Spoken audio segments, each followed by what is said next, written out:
This is Nikita and welcome to the channel engineer I. जब हम डायपरिंग के बारे में बात करते हैं तो सबसे पहला क्वेश्चन आता है कि मेरे बेबी के लिए कौन सा डायपर सबसे सही रहेगा, कौन से डायपर होगा जो मैं मेरे बेबी के लिए पहनाऊं। तो आज हम इसी के बारे में बात करेंगे, तो वीडियो एंड तक जरूर देखना। आपको पसंद आए तो लाइक करो, कमेंट करो और चैनल को सब्सक्राइब करो। तो इसमें सबसे पहले जो आते हैं वो है ट्रेडिशनल लंगोट्स, जो हमारी दादियाँ नानियाँ रिकमेंड करती है। वो कॉटन के, प्योर कॉटन के ट्रेडिशनल लंगोट जो कि इस तरह से होते हैं। तो ये जो कॉटन के लंगोट्स होते हैं वो बहुत ही पतले होते हैं। जब भी बेबी सुसु पॉटी करता है तो वो गीले हो जाते हैं और तुरंत हमें पता चलता है। लेकिन ये नैपी का प्रॉब्लम ऐसा होता है कि इसके अंदर आपको इसके जो, अगर बेबी बेड पे है या बेबी सोफे पे वगैरह है तो इसके पीछे आपको ड्राई शीट रखनी पड़ती है, 2-3 लेयर कपड़ों के रखने पड़ते हैं, नहीं तो पूरा आजू बाजू में गीला हो जाता है। जो ट्रेडिशनल लंगोट है इसमें एक मॉडर्न क्लोथ डायपर का भी लंगोट आता है जो कि इस टाइप का होता है। जब आप बेबी को डायपर फ्री टाइम वगैरह देना चाहते हो, अगर आपको लगता है कि ज्यादा मेस ना हो लेकिन आपको बेबी को डायपर भी नहीं पहनाना है तो आप इस टाइप की लंगोट बेबी को पहना सकते हो। ये लंगोट इसमें थोड़ा कॉटन का लेयर्स आते हैं, तो जो बेबी जब सुसु करेगा तो एक सुसु बेबी की इसमें रह जाती है, तो ज्यादा इधर उधर गीला या मैस नहीं होता है। जो इसके अंदर ये जो ड्राई फील लेयर है उसकी वजह से बेबी को गीलापन महसूस नहीं होता और बेबी सुसु करने के बाद जो बेबी चिल्लाना शुरू कर देता है वो इसमें नहीं होता। हाँ, लेकिन इसमें सिर्फ एक सुसु ही कैपेसिटी इसकी होती है। ये जो बाहर का लेयर होता है वो बेबी के सुसु करने के बाद गीला हो जाता है। लेकिन इसका इतना ही फायदा है कि जो मैस कॉटन लंगोट के साथ जो मैस होता है, जो पूरे 2-3 लेयर आपके जो गीले हो जाते हैं, आपका बेड गीला हो जाता है, वो प्रॉब्लम इस टाइप के लंगोट में नहीं आती।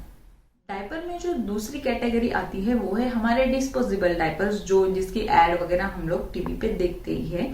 जो यूज करते, बहुत सारे लोग जो यूज करते हैं वो disposable diapers like MamyPoko pants हुआ, आपका पैम्पर्स, हगीज, ये सब जो ब्रांड्स के डायपर आते हैं वो। तो इस टाइप से आते हैं आपके डिस्पोजेबल डायपर्स। लेकिन जो डिस्पोजेबल डायपर्स है उनका प्रॉब्लम ये है कि वो इकोनॉमिकल नहीं है।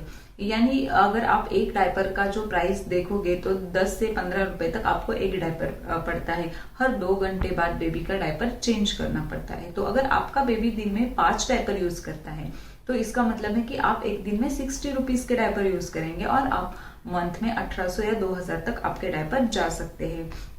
उसके साथ ही जो हमारे बड़े लोग बोलते हैं कि बेबी को ये डायपर वगैरह से डायपर रैश वगैरह आ जाता है, तो इस सब की वजह से बहुत बार डिस्पोजेबल डायपर यूज करना मम्मीज को अच्छा नहीं लगता है। ये जो डिस्पोजेबल डायपर्स आते हैं उनका कॉस्ट ज्यादा होता है, तो बहुत लोगों के लिए वो अफोर्ड करना भी मुश्किल हो जाता है। और डिस्पोजेबल डायपर्स में भी पैंट स्टाइल आता है और ये जो है वो लंगोट स्टाइल आता है। मुझे पर्सनली ये लंगोट स्टाइल डायपर पसंद है। ये है पैम्पर्स का एक्टिव बेबी का डायपर। जो पैंट स्टाइल का डायपर आता है, अगर बेबी ने पॉटी वगैरह कर दिया तो उसको निकालने में उसमें बहुत मैस हो जाता है, तो इसके लिए आई ऑलवेज प्रेफर दिस लंगोट स्टाइल डायपर फ्रॉम स्टार्टिंग।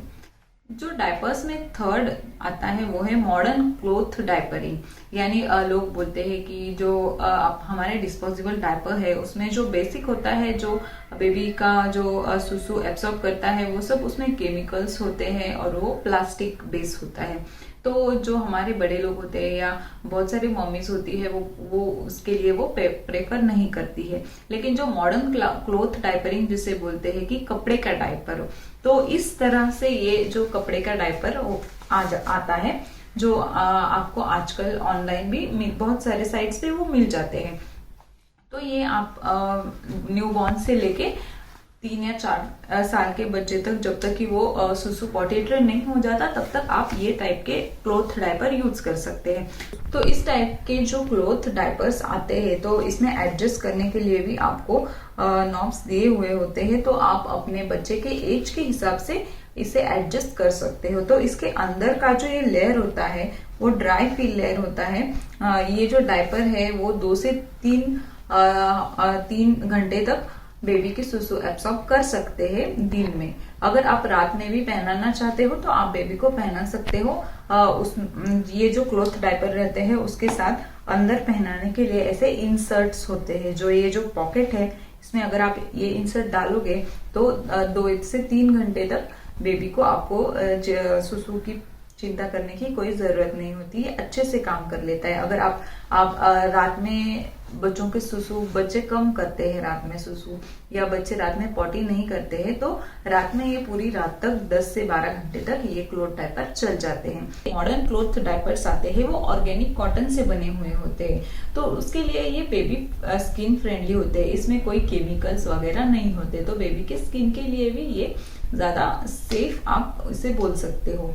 और आप इसे रीयूज भी कर सकते हो, यानी अगर आपने 2-3 घंटे बेबी के लिए इसको यूज किया, फिर वापस से धो के सुखा के आप इसको वापस यूज कर सकते हैं। तो आपको जो डिस्पोजेबल में बार बार नया नया पैकेट खरीदना पड़ता है 2-3 साल तक, जब तक कि बच्चा सुसु पॉटी ट्रेन नहीं हो जाता, तो आप ये डायपर एक बार परचेस करके बच्चों के लिए जब तक वो ट्रेन नहीं हो जाते तब तक आप उनको ये पहना सकते हो।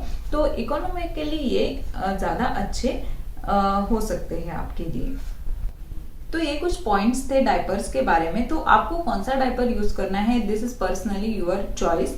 जो क्लॉथ डायपर होते हैं वो रीयूजेबल होते हैं, लेकिन जो हमारे डिस्पोजेबल डायपर्स होते हैं वो बहुत सालों तक अर्थ में वैसे ही रहते हैं, वो डिस्पोज नहीं होते जल्दी, तो वो इन्वायरमेंटल फ्रेंडली नहीं होते हैं।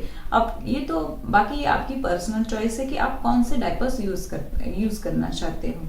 लेकिन अगर आप ये क्लॉथ डायपर को देखें, अगर आपको आपके बेबी का पॉटी टाइम वगैरह पता हो, तो आप उस टाइम पे आप अगर डिस्पोजेबल डायपर यूज करोगे तो आपको ज्यादा कन्वीनियंट रहेगा।